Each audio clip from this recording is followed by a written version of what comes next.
What's going on, everybody? It's Monday, September 5th, and this is the College Football Daily. I'm your host, Nick Kosko, and today we have some winners and losers of week one of the college football season. Irish Illustrated's Tom Loy is going to join me later in today's episode, but I got to start out with the biggest winners and losers of this first full week, this first full slate of college football. I'm going to start out with my biggest winner of the weekend, and that has to be Ohio State, specifically the Buckeyes defense under new defensive coordinator Jim Knowles in the 21-10 win over Notre Dame over the weekend.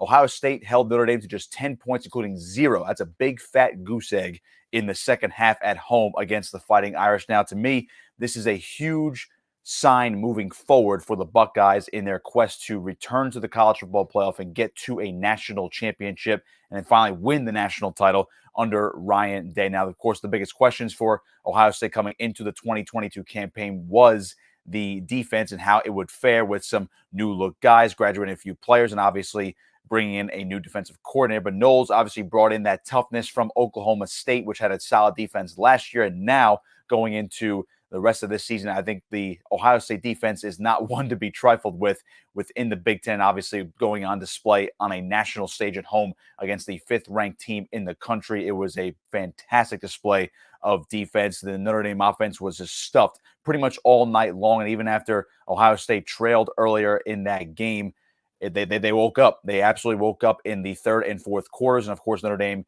and new quarterback Tyler Buchner could not get anything going in any sort of fashion in the passing game or the run game for the remaining 30 minutes of that ball game. So they're my biggest winner this week, the Ohio State defense. Now we'll move over to my biggest loser of the week, and that had to be Utah. Now, I was a big fan of Utah coming into the season. The defending Pac-12 champions were obviously looked at as a potential repeat champion here in 2022, but they go on the road to Florida, down in Gainesville in the swamp. Of course, it's no easy place to play if you are the Utah Utes, but unfortunately, it was 29-26. Now, they had their chance at the end, but Cam Rising, the fantastic quarterback for Utah, threw an interception to end the game late in the fourth quarter with, go. That's all they had. They were knocking on the door of the end zone. They could not capitalize in that situation. So Utah is my biggest loser of the week because now I don't know what happens to them in terms of this college football playoff picture. Of course, I know the expansion already happened,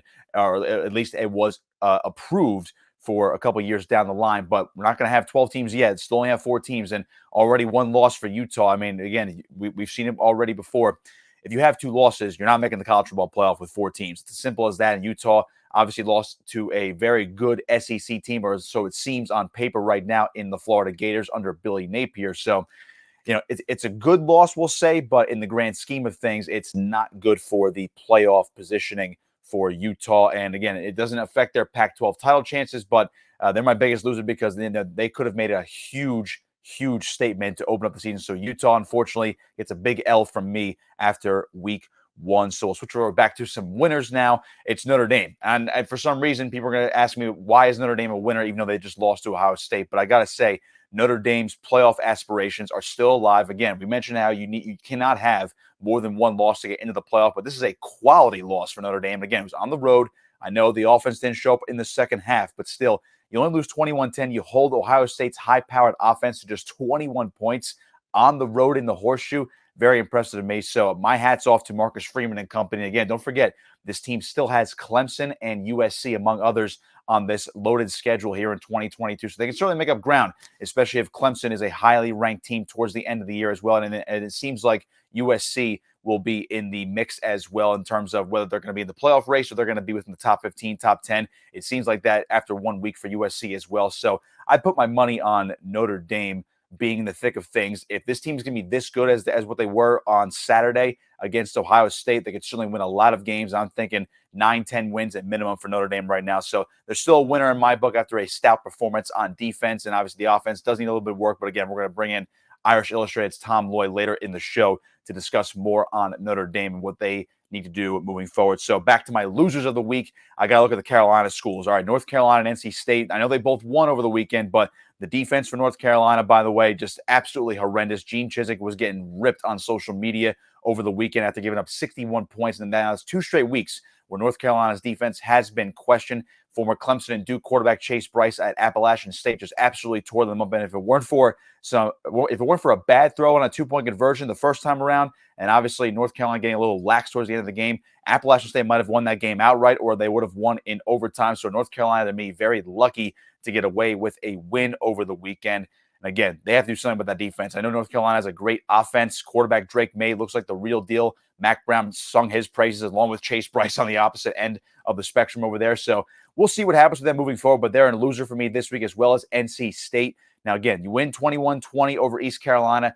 I know on paper it might be a solid win, because again, it's a fellow Carolina school. What are you going to do? But unfortunately, they were a missed extra point and a field goal away from losing that ball game. And Devin Leary did not look like the Heisman hopeful that he is trying to be here in 2022. So not the best performance out of NC State. And again, if it weren't for 2 missed kicks, or at least one of those missed kicks, NC State might have opened up the season with a bad loss. So they're a slight loser this week, not as much as North Carolina due to their defensive performance, but both Carolina schools are losers for me here in week 1. And then the final winners and losers for me this week, I have to go big winner, Florida Gators. Billy Napier opening up his era with an absolute bang, 29-26 over Utah. We talked about the game just a moment ago, how it was a big loss for Utah, but that's a great way to start out things in the new Billy Napier era for the Florida Gators. Anthony Richardson looks like the real deal. And again, now he's the full-time starter. He had 3 touchdowns on the ground. I'm sure the passing game is going to keep evolving as the season moves on for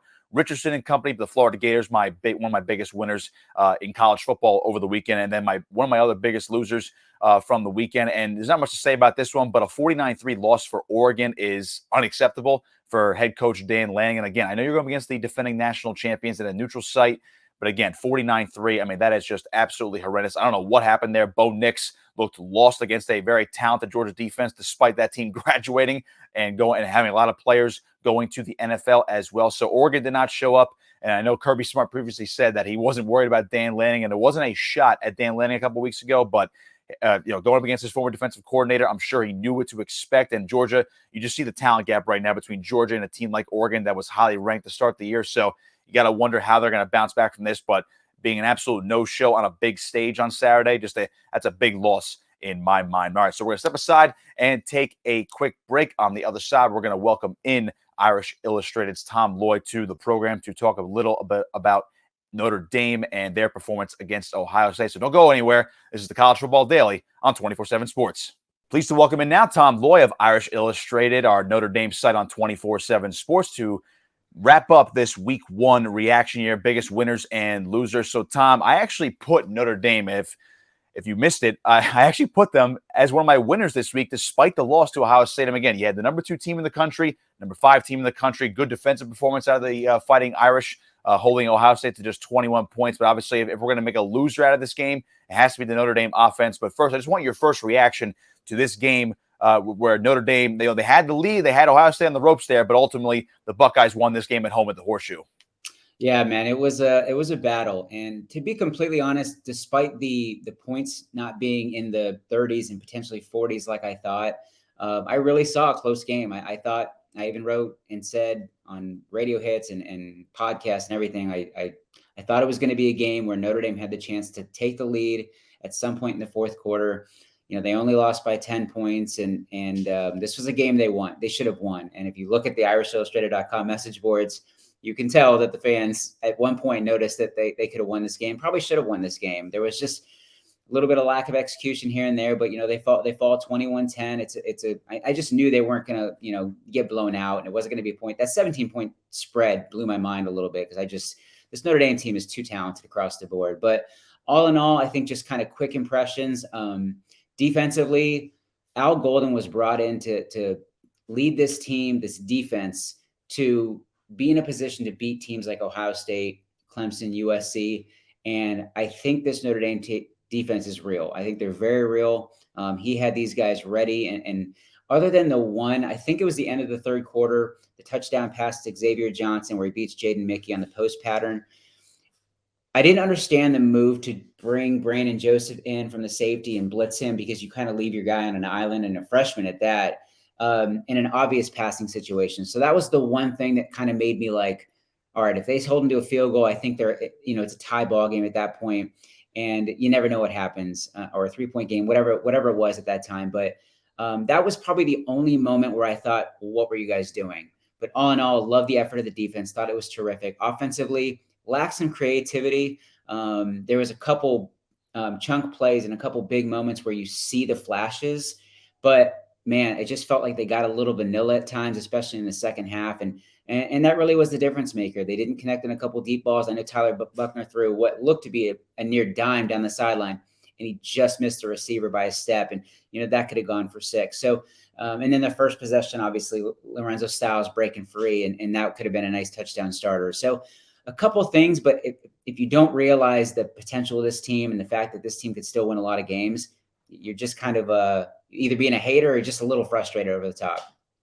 So you mentioned the execution. I mentioned in my monologue too that this team actually still could go really far. And then, I'm expecting maybe at the bare minimum, probably 9 or 10 wins on this schedule after that first week. So, or even 11-1. I mean, this is a team that could very well win out based on that type of defensive performance. And obviously, Marcus Freeman has had a huge impact already. Just his first game, basically officially as head coach. But you mentioned the execution. I want to circle back to that on the offensive side. Now, Tyler Buckner won the quarterback job in the offseason. So based on what you saw in this game, was it just a little bit of a lack of execution and the fact that they just need to clean up some things going forward, or is there a larger problem with this offense?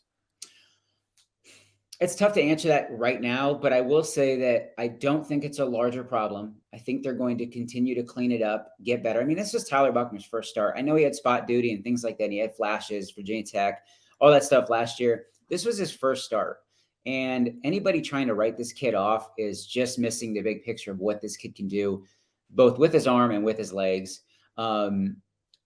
If I was sitting down with Tommy Rees right now, I think he would give a ton of compliments to Jim Knowles and what they did on the Ohio State side of the ball. They answered the bell and they stepped in a big way. And I think this could be a much better defense for Ohio State than in years past. So kudos to them for that, no question. But I think that they need to either just go all in with Tyler Buckner and let him cook, let him eat, and just see what happens, because or just continue to be very vanilla, and you're going to be in a lot of close games. And it's kind of like the boom or bust thing. This is a kid that was exceptional at the high school level and basically just did what he wanted, put up video game numbers. And I would like to see him just kind of, let's go crazy. Let's see what he can do and get in the swing passes and run and this and that. And just let him eat, let him throw the ball downfield.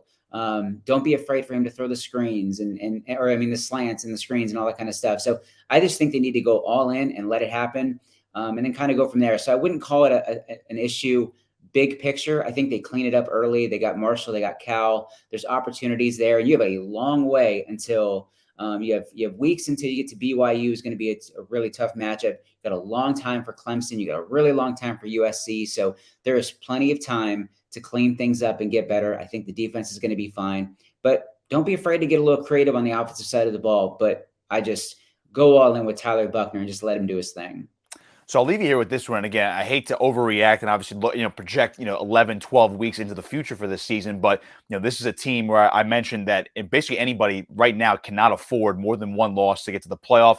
We've seen Notre Dame in the playoff before. Marcus Freeman mentioned that that's a goal, and then to actually go further and actually win a national title. So it seems like right now, barring anything or something else unforeseen this year, it seems like Notre Dame would actually have to win out this year, 11 straight wins, 11-1, and then see where the chips fall in the playoff standings. But based on that schedule, you're going to get a Clemson. You're going to get probably a really good USC team as well. So I know they didn't win, and it's going to be seen, it's going to be looked at as a quality loss for Notre Dame. But do you actually see where this schedule plays out the right way for Notre Dame, saying, you know what, if they are 11-1, they have a tremendous shot at the playoff? Yeah, no question. I mean, I headed into this game there's so many unknowns. I just picking the full big picture predictions for the season. It was tough to do. So I said, this is either going to be a 12-0 or an 11-1 team, or an 8-4 and 9-3 team, depending on how this game plays out. And to be completely honest, I really think this is an 11-1 or 10-2 football team. I really do. I think that if we look ahead and we're projecting, and the Notre Dame USC game comes and it's Notre Dame wins and they might be in the college football playoffs, it wouldn't shock me at all. I really think that they can be 10-1 heading into that game and we can be talking about this team that bounced back from adversity. The defense looked great all season. The offense, look at the growth. They got Jarrett Patterson back on the offensive line, which was a huge loss last night. Tyler Buckner did his thing. The running game finally got established. The young playmakers at wide receiver finally, made a name for themselves. And we all know about All-American tight end Michael Mayer. So I really do think that the Notre Dame fans should be disappointed. They should be frustrated. It was a game that they absolutely could have won in the Horseshoe, but don't write this team off. Don't write this season off. It is not a lost cause. This is a team that can absolutely go 11-1 and finish the season right there in the thick of things and get back to the college football playoff. Tom Loy of Irish Illustrated joining me on the College Football Daily. Tom, before I let you go, where can everybody find you and your work on social media? Yeah, Tom Loy 247 on social media. You can follow me there. I do a ton of work on Twitter, but also just stop by irishillustrated.com. We got a great special right now for new Notre Dame fans and a ton of content each and every day. Best Notre Dame content around for sure. Tom, thanks for joining me, man. Appreciate the time. As always, we'll see if Notre Dame can go on this huge historic run, as we've mentioned. Thanks, brother. Tom Loy with me on the College Football Daily. That's going to do it for us. Biggest winners and losers of week 1 of the college football season. Be sure to follow me on Twitter as well at Nick Kosko 59. Be sure to follow 24/7 Sports on Twitter and Instagram. And check out the YouTube page as well. Like, share, and subscribe to 24/7 Sports on YouTube for more of the College Football Daily and all of our other content this football season. Once again, that'll do it for me. Be sure to like us and find us on podcasts as well. This has been the College Football Daily on 24/7 Sports.